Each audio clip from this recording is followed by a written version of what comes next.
दिल थाम के बैठिए। जी हाँ, आप दिल थाम के बैठिए, सांस रोक के बैठिए, जहां भी है वहीं रुक जाइए, नहाए भी नहीं, मत नहाइए, सीधा वीडियो को देखिए, क्योंकि इस वीडियो में वो कराने वाला हूं जो आपने आज तक सोचा भी नहीं होगा, जो आपने देखा भी नहीं होगा।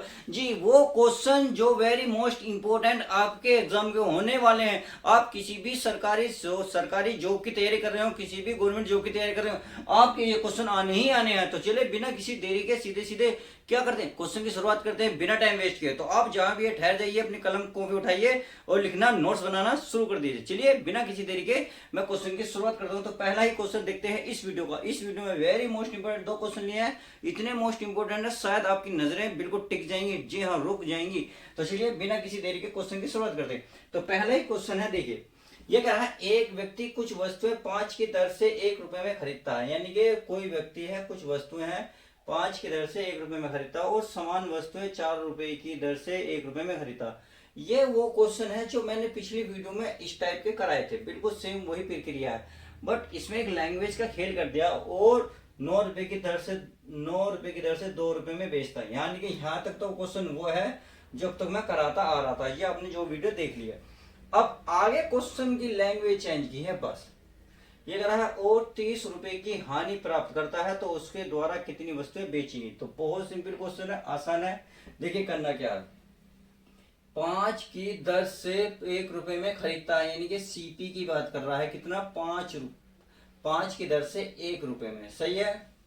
और समान वस्तुएं 4 की दर से, 4 की दर से क्या 1 रुपए में क्या कर रहा, खरीद रहा है, और 9 की दर से वह बेचता है। तो इसे पहले तो वस्तु आप समान करो। वस्तु समान करने के लिए आपस में गुणा करनी पड़ेगी। तो 4 की यहाँ भी गुणा करोगे तो यहाँ भी करोगे, कहने का मतलब है 4 की यहाँ करोगे तो फिर 4 की यहाँ करोगे। इस 5 की कहाँ करोगे, नीचे करोगे, यानी कि 5 की यहाँ करोगे, 5 की यहाँ करोगे। तो 4 पंजे कितने हो जाएंगे 20, यानी कि 20 की दर से कोई वस्तु 4 रुपए में बेची, सही है, सॉरी खरीदी। ऐसे यहाँ 5 20, 20 की दर से 4 पंजे 20, 5 कम 5 रुपए की दर से इनने खरीदी। तो टोटल वस्तु इनने 20 और 20 40 की दर से 5 4 5 9 रुपए की दर से उन्हें वस्तु को खरीदा है। तो यहां तक तो मैं वो क्वेश्चन कर रहा था जो बच्चे हमें अब तक करा रहा आ रहा था। अब आगे देखते हैं, और 9 की दर से 2 रुपए में बेचता है, यानी कि यहाँ बेचने की बात कर रहा है। ये तो हो गया हमारा सीपी टोटल। अब आगे एसपी की बात, ये रहा 9 की दर से 2 रुपए में बेचता है, यानी कि 9 की दर से 2 रुपए में बेचता है, ये बात कह रहा। अब आगे देखो, तो अब तक तो मैंने वो प्रक्रिया करी जो प्यारे बच्चों में अब तक करता आ रहा था, उससे पहले तो अब तक मैंने कुछ नहीं करा। यानी कि ये क्वेश्चन वही तो आया जो मैंने अब तक वो कराया था, जो पिछली वीडियो में कराए थे, सब कुछ वही है। बस अब नेक्स्ट क्वेश्चन क्या जुड़ गया वो देख लेते हैं। अगर 30 रुपए की हानि प्राप्त करता है तो उसके द्वारा कितनी वस्तुएं बेची गई। देखो वस्तुएं बेच रहा है, यहाँ वस्तुएं बराबर करनी पड़ेंगी। यहाँ प्रॉफिट लॉस नहीं पूछ रहा, यहाँ वस्तुएं बराबर कर रहा। तो वस्तुएं तो ये थी, तो इन वस्तुओं को आपस में बराबर करने के लिए क्या करना पड़ेगा, जो ऊपर की संख्या वो नीचे गुणा कर दो। तो 40 यहाँ करोगे तो 40 की आप यहाँ करोगे, यहाँ कितना है 40, तो यहाँ कर दो 9 की गुणा, तो यहाँ भी करोगे 9 की गुणा। अब देखो 9 चौक कितने हो जाएंगे 36, यानी कि 360 में कितने रुपए की देगा, कितने की खरीदेगा 9 ने 81 रुपए की, सही है। आगे देखेंगे 4 नीम 36, यानी कि 360 रुपए में 40 80 रुपए की यहाँ बेचेगा। तो अब देख रहे होंगे उनने खरीदी 81 रुपए की 360 वस्तुएं, बेच कितने की थी 80 रुपए में 360 वस्तुएं, यानी कि वस्तुएं तो बराबर हो गई। अब एक बात बताएं, उसे घाटा हुआ नहीं हुआ, भाई खरीदी उन्हें 81 रुपए की 360 वस्तुएं और 360 वही वस्तुएं वे बेच दी 80 रुपए की, तो 1 रुपए का क्या हुआ घाटा। तो एक बराबर जो घाटा है किसके बराबर है, ये है 30 रुपए की हानि के बराबर, किसके 30 रुपए की हानि के बराबर। तो 1 रुपया जो घटा है 360 वस्तुओं पे तो घटा, तो 360 बैठेगा। अब हमें बैठा है 30 रुपए, क्योंकि देखो यहाँ है रुपा, यहाँ है रुपा, तो 1 रुपया बराबर 1 रुपया बराबर, तो आप चाहो तो 1 रुपया लिख सकते हो। 1 रुपए में 360 वस्तु बेची, हमें कितने की घाटा दिख रहा है 30 रुपए का, तो हमें 30 का पता करना है 30 रुपए में कितना घाटा हो जाएगा। तो बस 360 गुणा 30 गुणा कर लो भाई, 36 से कितने 108 और 2 जीरो, ये तो ये हो जाए 10,800, और इसका फाइनल आंसर हो जाएगा। इस तरीके से ये अब तक तो इतना क्वेश्चन तो है, मैं वो क्वेश्चन कर रहा था जो अब तक मैं करा रहा था, जो वीडियो बना रहा था, परंतु मैंने कहा ना सांस रोक लीजिए, क्योंकि सांस आपकी ध्यान रुकने वाली है। जी हाँ, यहाँ रुपए से देखो कितने का घाटा, 81 रुपए में कोई वस्तु खरीदी है, 80 रुपए में बेच दी, यानी कि 1 रुपए का घाटा, किसके बराबर 360 वस्तु बेचने पे तो हुआ, हमें चाहिए 30 रुपए की हानि का। तो 30 रुपए की हानि पे निकाल लो। तो फिलहाल फाइनली इतने वस्तुएं का घाटा आपका आ जाएगा। तो इस तरीके से फाइनल आंसर हुआ। चलिए मैं इसको रफ कर देता हूँ। अब क्वेश्चन नंबर देखता हूँ सेकंड। क्वेश्चन नंबर सेकंड देख लेते हैं। चलिए क्वेश्चन नंबर सेकंड भी बहुत प्यारा क्वेश्चन है, ये भी इसी टाइप में क्वेश्चन है, ये भी ज्यादा बड़ा क्वेश्चन नहीं है। तो चलिए इसको भी एक व्यक्ति कुछ वस्तुएं 3 की दर से 2 रुपए में खरीदता है। यानी कि ये भी बिल्कुल सेम यही क्वेश्चन है, 3 की दर से 2 रुपए में खरीद रहा है। और समान देखिए यहाँ करा, समान वस्तुएं 2 रुपए की दर से 1 रुपए में, यानी कि 2 रुपए की 1 रुपए की दर से फिर खरीद रहा। तो वस्तु के अगर आपस में बराबर करो तो क्या बताई थी, ऊपर वाले की गुणा नीचे कर लो तो इधर भी करोगे, यानी कि गुणा सब में करोगे। अब इस 2 की क्या करोगे, ऊपर करोगे तो इसकी 2 भी करोगे। तो हो गया 3 दूनी कितना हो गया 6, 6 में 2 दूनी 4 रुपए की, सही है। 3 दूनी 6, 3 कम 3। तो ये समझ में आ गया कि समान वस्तुओं की क्या रहा है, समान वस्तुएं। तो 6 वस्तुएं कितनी होगी टोटल, 12 वस्तुएं, 4 3 7 रुपए में ये क्या खरीदी हमने, इन्हें खरीदी। इतनी बात आई होप मेरे जो क्लियर है प्यारे बच्चों समझ में आ गई होगी। अब देखो, और सभी को 5 की दर से 3 रुपए में बेचता है, यानी कि जितनी भी वस्तुएं सबको बेच देता है। यहाँ बेचने की बात यानी कि सीपी की बात कर रहा है, 5 की दर से, तो 5 की दर है और 3 रुपए में बेचता है, 3 रुपए में बेचता है। अब क्या करना है प्यारे बच्चों, यदि उसको 50 रुपए का लाभ होता, अब 50 रुपए का लाभ, तो पहले लाभ देखना है, तो वस्तु तो आपस में बराबर करो। पहले लाभ देखो कितने का वस्तु है, तो 5 है, तो ऊपर की गुणा नीचे की 12, तो 12 की कहाँ हो जाएगी यहाँ। अब 5 ऊपर जाएगा तो 5 की ऊपर गुणा हो जाएगी, 5 की यहाँ हो जाएगी, यानी कि यहाँ 12 की गुणा, यहाँ 12, यहाँ 5 की, तो 12 पंजे कितना हो गया 60, 3 पंजे कितना हो गया 35, ये क्या 12 पंजे 60, वस्तु बराबर हो गई, 12 36, तो 36। देखिए ये 35 रुपए की 60 वस्तुएं खरीदी और 36 रुपए की 60 वस्तुएं बेच दी। इतनी बात समझ में आ गई। तो बताइए इतने रुपए में उसने खरीदी और इतने रुपए में बेची, तो कितने रुपए का प्रॉफिट है, 1 रुपए का। किस वस्तु को बेचने पाया, 60 वस्तुओं को बेचने पर 1 रुपए का प्रॉफिट आया। तो ये कह रहा है 50 रुपए का लाभ होता है, तो उसे उसके द्वारा कितनी वस्तु बेची जाती है। अगर वो 50 रुपए का लाभ कमाएगा तो कितनी वस्तु बेचेगा, तो 1 रुपए में इतनी है, तो 50 में निकाल दो, 50 रुपए बराबर कितने होंगे, 60 गुणा 50 बराबर 3000, और यही आपका फाइनल आंसर हो जाएगा। तो इस तरीके से क्वेश्चन नंबर 1 और 2 को हमने बहुत बारीकी बहुत गहराई से समझा। तो चलिए अब इसी वीडियो में मैं अब नेक्स्ट टॉपिक को लेवल उठा लेता हूँ। नेक्स्ट टॉपिक पहले एक टेबल बना लेता हूँ ताकि आपको अच्छे से समझ में आ जाए। पहले वो समझाऊंगा, फिर उसके द्वारा सवाल भी लूंगा ताकि आपको सवाल भी क्लियर हो जाए। तो चलिए मैं इसको रफ कर देता हूँ और बाकी ना नेक्स्ट सवाल देखते हैं। तो चलिए प्यारे बच्चों पहले हम ये टेबल समझ लेते हैं, क्योंकि ये कहलाता है इक्वल, यानी कि बराबर वाला क्वेश्चन। ये बराबर वाले क्वेश्चन कहलाते हैं, अर्थात इसमें देखिए कोई ना कोई शब्द को बराबर देखोगे, समान लाभ पर, और आगे इसमें भी करा हुआ है समान हानि पर, समान हानि पर, अर्थात मैंने दोनों प्रकार के क्वेश्चन लिए, समान लाभ पर और समान हानि पर। दोनों प्रकार के क्वेश्चन इसलिए लिए हैं ताकि क्वेश्चन में जो भी डाउट होगा समान लाभ पर होगा वो भी क्लियर, अगर हानि पर होगा तो हानि वाला भी तो क्लियर हो ही जाएगा। तो चलिए बराबर का मतलब समझा देता हूँ। अब इसमें क्या आएगा, जो प्रॉफिट हुआ, देखो पहले इस टेबल को समझो। जो प्रॉफिट है 2/5 का सीपी है। सीपी का मतलब है जो देखो जो गुणा में लिखा था उसकी वैल्यू नीचे होती है। एक बार देखिए कोई वस्तु 5 रुपए की है और 2 रुपए का उसने प्रॉफिट कमाया, तो प्यारे बच्चों उसने वस्तु को कितने में बेचा, भाई 5 की कोई वस्तु ने खरीदी, 2 रुपए उसने बेच दिए, 5 की खरीदी 2 रुपए के प्रॉफिट में बेची। तो एक बात बताओ, सीपी और एसपी बताओ। भाई सीपी तो दे रखा कितना है 5, एसपी कितना होगा, भाई 5 रुपए की कोई वस्तु खरीद के लाया, उस पर 2 रुपए ने प्रॉफिट कमा लिया, तो कितने की बेची होगी, उन्हें बेची होगी 7 रुपए की। कितने की, 7 की। अगर मैं हानि की बात करूं तो हानि वाला समझ लो। देखिए सीपी का मतलब है 4, यानी कि 4 रुपए की उसने खरीदी और 1 रुपए को उसने घाटे में, 1 रुपए का उसमें घाटा हो गया, तो इसका मतलब उसने उस वस्तु को कितने में बेची होगी, 3 रुपए में। कितने में, 3 में, क्योंकि 4 की उसने खरीदी, 1 का उसका घाटा हो गया, तो 3 में उसने बेच दी होगी। तो ये देखो निकालना आना चाहिए, तो इसमें यूज होगा, मैं इसलिए टेबल को बता रहा हूँ। अगर एसपी की बात कर लेते हो, अब सीपी कैसे पता करें, तो ये भी होगा सीपी और एसपी। तो देखिए प्रॉफिट हुआ, यानी कि 5 रुपए की कोई वस्तु उसने बेची और 2 रुपए का प्रॉफिट हुआ। 5 रुपए की उसने वस्तु प्यारे बच्चों बेच दी और 2 रुपए उसने प्रॉफिट के कमाएंगे, तो इसका मतलब है उस वस्तु को उसने क्या रुपए में बेच खरीदी होगी, 3 रुपए में। भाई खरीदोगी नहीं खरीदोगी, या 5 में से तो 2 माइनस कर लो, 5 में 2 माइनस करो कितना आएगा 3। खुद बताएं कोई 5 रुपए की वस्तु ने बेची और उसमें 2 रुपए का ना लाभ कमा लिया, तो आप सीधे सीधे तो हिसाब खुद ही बता सकते हो सर 3 की खरीदी होगी, 2 का ना प्रॉफिट कमा लिया, तभी तो उन्होंने 5 की बेची। सही है।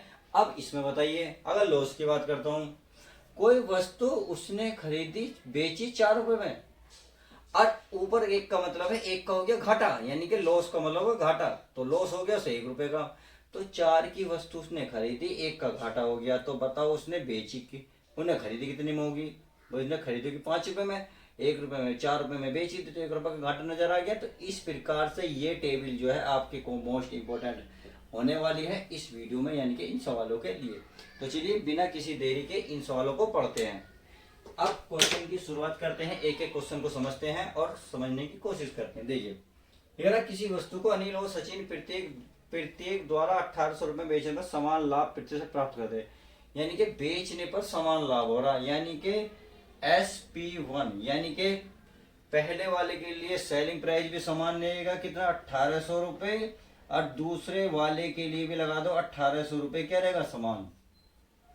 लेकिन अनिल अपना लाभ जो है विक्रय मूल्य पर, जबकि सचिन क्रय मूल्य पर ज्ञात करता है, तो 20% उनके लाभ का अंतर ज्ञात करो। तो बहुत सिंपल है, एक चीज हम समझ गए भाई, इसका सीपी इसके बराबर है, इसका बराबर, इसका मतलब है जो सीपी है दोनों का आपस में क्या है बराबर है। बस इस बात को ध्यान, मैंने कहा बराबर की बात करें तो बराबर पे ही काम करेंगे। अब चलिए आप समझ लेते हैं। देखिए ये कह रहा है अनिल अपना, भाई 20% का क्या मतलब है, 20% का मतलब है 20% का मतलब होता है प्यारे बता 1/5, और क्या सब लाभ प्रतिशत, यानी कि लाभ, यानी कि P बराबर है 1/5, कितना 1/5। अब देखिए लेकिन अनिल जो है अपना लाभ जो है किस पर कमा रहा है, विक्रय मूल्य, विक्रय मूल्य मतलब सेलिंग प्राइस, यानी कि SP, किस पे SP पे। तो इसमें SP और CP मिल गया, SP और CP ये जो बिल्कुल सेम ये प्रक्रिया। देखिए उनने कोई वस्तु 5 की क्या बेची, 1 रुपए का उसका प्रॉफिट हो गया, तो कितने में खरीदोगी, खरीदोगी उसने 4 रुपए में और बेची उसने कितने होगी 5 रुपए में। इतनी बात समझ में आ गई। अब आगे चलते हैं।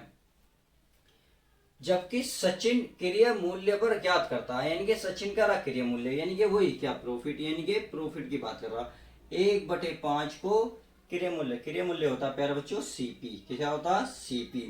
अब इसमें कोई वस्तु उसने 5 में खरीदी, 1 रुपए का प्रॉफिट हो गया, तो बताओ उसने बेची कितने में होगी, भाई कोई 5 की उसने वस्तु खरीदी, 1 रुपए का प्रॉफिट, तो उसने बेची होगी 6 रुपए में, किसमें 6 रुपए में। इतनी बात आई हो मेरे द्वारा समझ में आगे होगी। अब इस क्वेश्चन में यहाँ देखिए CP बराबर कर रहा है या SP, इस क्वेश्चन में पहले बोला है कि दोनों SP पर समान ही करो, समान 1800 रुपए बेचने पर समान लाभ प्राप्त करते हैं, यानी कि बेचने पर समान है, SP क्या है बराबर। तो प्यारा बच्चों SP क्या कर लो आपस में बराबर कर लो, तो 6 की मैं ऊपर गुणा कर लूं और 5 की मैं नीचे करूं तो कोई दिक्कत तो नहीं, तो 6 की इधर भी होगी इधर भी होगी, तो 6 की ये हो जाएगा CP, ये हो जाएगा SP। 6 चौक कितने हो जाएंगे प्यारे बच्चों 24, 6 पंजे कितने हो जाएंगे 30, 5 पंजे कितने हो जाएंगे 25, और 5 6 कितने हो जाएंगे 30। तो इस प्रकार से हमने देखा क्या हुआ CP बराबर हो गया। अब जब CP बराबर हो गया तो अब देखिए ये CP के बराबर नहीं है भाई, ये CP के तो बराबर है, तो इसका मतलब है CP चाहे आप ये वाला ले लो ये वाले ले लो, तो 30 बराबर है 1800, कितने 1800। इतनी बात आई होप क्लियर हो गई। अब आगे चलते हैं, आगे करा है तो 20% के लाभ का अंतर बताइए। अब लाभ देखना, अब मुझे बताइए इसका लाभ कैसे निकलेगा, लाभ यानी कि लाभ प्रॉफिट, तो प्रॉफिट का फॉर्मूला क्या होता है, ये होता है SP माइनस CP। तो 30 में से इसको घटाओ, 30 में से भाई 30 माइनस 24 कितना बचेगा 6। अब इसको घटाओ, 30 माइनस कितना घटाओगे 25, तो 25 घटाओ कितना बचा प्यारा बच्चों 5। इसका अंतर बताओ, क्योंकि न करा अंतर, क्या करा अंतर, तो 6 में से 5 गया 1, तो 1 बराबर करना बस। 30 बराबर 1800, तो 1 बराबर, तो 1800 ये वाली चीज कहाँ आ जाएगी पट्टे में, यानी कि ये आ जाएगी 30 और गुणा 1, 0 से 0, 6 3 18, तो 3 6 18, तो यहाँ आएगा 60 रुपए का अंतर आ जाएगा। इस प्रकार से ये क्वेश्चन भी होता है फिनिश। बहुत सिंपल क्वेश्चन था। लैंग्वेज हो सकती है थोड़ी सी टफ हो, पर एक दो बार करोगे तो क्वेश्चन बहुत इजी, बहुत आसान बन जाएगा। चलिए अब इस ये क्वेश्चन हो गया। अब क्वेश्चन समझते हैं नेक्स्ट, अर्थात क्वेश्चन नंबर 2। इसको मैं रफ कर दूं, समझ में आ गया होगा। चलिए मैं रफ कर लेता हूं। अगर नहीं समझ में आया तो इस क्वेश्चन को दोबारा देख लीजिएगा, आपको सब कुछ क्लियर हो जाएगा। अगर ए और बी प्रत्येक किसी वस्तु को 2400 रुपये बेचते हैं और दोनों को हानि समान होती है, यानी कि बेचने पे हो रही है, तो इसका मतलब इसका भी एसपी कितना है 2400। कितना है 2400। और इसका प्यार बच्चों इसका कितना है 2400। इसका मतलब एसपी इसकी भी बराबर कर रहा, और दोनों को हानि प्रतिशत समान है, लेकिन एक क्रय मूल्य पर जबकि दूसरा विक्रय मूल्य पर ज्ञात करता है। देखिए लॉस पहले, चलिए उसको निकाल लेते हैं हम। क्या निकाल लेते हैं, एक भाई हानि कितनी है इसकी 20%। कितनी 20%। तो चलिए 20% निकाल लेते हैं लॉस, यानी कि लॉस किसका, पहले वाले का। कितना है 20% का मतलब होता है 1/5। किस पे निकाल रहा है, एक, लेकिन एक क्रय मूल्य पर। क्रय मूल्य मतलब सीपी, तो सीपी लिखो और एसपी लिखो। कितना लिख दोगे, इतना लिखने के बाद यहां से बताओ, कोई वस्तु 5 रुपए में उसने खरीदी, एक का घाटा हो गया, तो बेची कितने में होगी, खुद बताएं भाई। ये 5 की, ये इसका मतलब है 5 की उसने वस्तु खरीदी, 1 रुपये का घाटा हो गया, खरीद गए, तो बेची तो उसने 4 रुपए में होगी, जब भी तो 1 रुपये का घाटा हुआ। इतनी बात समझ में आ गई। आगे चलते हैं। जबकि दूसरा विक्रय मूल्य पर ज्ञात करता है, दूसरा का यानी कि लॉस जो है दूसरा वाला किस पर कर रहा है, विक्रय पर, यानी कि 1/5 को ही विक्रय मतलब सीपी। अब देखिए कोई वस्तु 5 रुपए में उसने बेची, सही है, 5 रुपए में उसने बेची, 1 रुपए का घाटा, तो इसका मतलब उसे वस्तु ने 4 रुपए में खरीदी होगी, नहीं खरीदी होगी, नहीं लॉस हो गया, तो ये कितने में खरीदी होगी 6 रुपए में, क्योंकि जब भी तो घाटा होगा। भाई खरीदी उसने महंगे बेची, सस्ते में 1 का घाटा। खुद बताएं, 5 रुपए में कोई वस्तु बेचो और 1 रुपए का घाटा खा जाओ, तो इसका मतलब 6 रुपए की होगी। 5 की बेचोगे जब भी 1 रुपए का घाटा। यहाँ क्या करा, एसपी क्या है आपस में बराबर, तो इन्हें भी क्या करोगे बराबर। इसका मतलब 5 की गुणा करोगे ऊपर, 4 की गुणा करोगे नीचे, तो 5 के सारे में आएगी 25, 4 पंजे 20, 6 4 छिंग कितने हो जाएंगे 24, 4 पंजे कितने हो जाएंगे 20। तो ये हो गया सीपी और ये हो गया हमारा एसपी। अब हमारा एसपी क्या हो गया आपस में बराबर, और एसपी कितने दे रखा 20 बराबर, ये दे रखा है 20 बराबर 2400। कितना 2400। अब यहाँ हमारा होगा लॉस, क्या कह रहा लॉस का अंतर बताओ, यानी कि लॉस क्या होता है सीपी माइनस एसपी। तो सीपी कितना 25, 25 माइनस 20 कितना आ जाएगा 5, 24 माइनस 20 कितना आ जाएगा 4, तो कितने का अंतर आया 1 का, तो 1 बराबर कर दो 2400 बटे में 20, 0 से 0 खत्म, 2 से काटोगे 120 रुपए का अंतर आ जाएगा। तो इस तरीके से आप इस क्वेश्चन 2 को भी बहुत आसानी से कर सकते हैं। उम्मीद है मेरे द्वारा जो वीडियो है ये वाला सॉल्व बहुत अच्छे लगेंगे, बहुत अच्छे समझ में आएंगे। यदि अच्छे समझ में आएंगे तो लाइक करना ना भूलें। तो चलिए मिलते हैं किसी और वीडियो में नेक्स्ट। तब तक के लिए दोस्तों good bye, take care, love you guys, जय हिंद भारत।